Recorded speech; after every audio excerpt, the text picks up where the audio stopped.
Welcome back. This next video on electric uke playing is about Un Amor by the Gypsy Kings.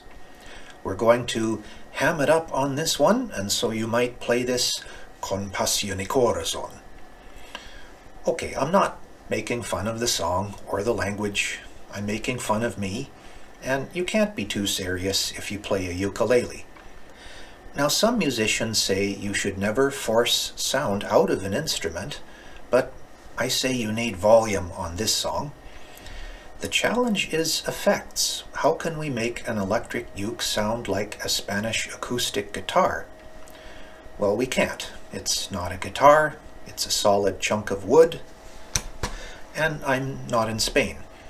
What I've done is take the factory setting on the Zoom for the acoustic guitar patch, and I've tweaked it.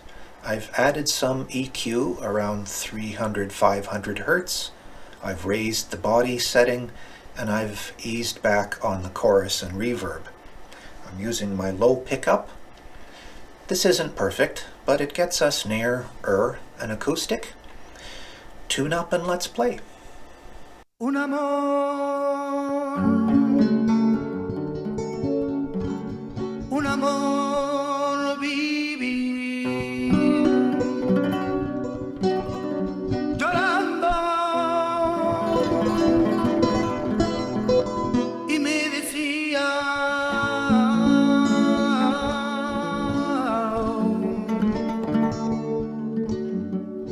las palabras de Dios.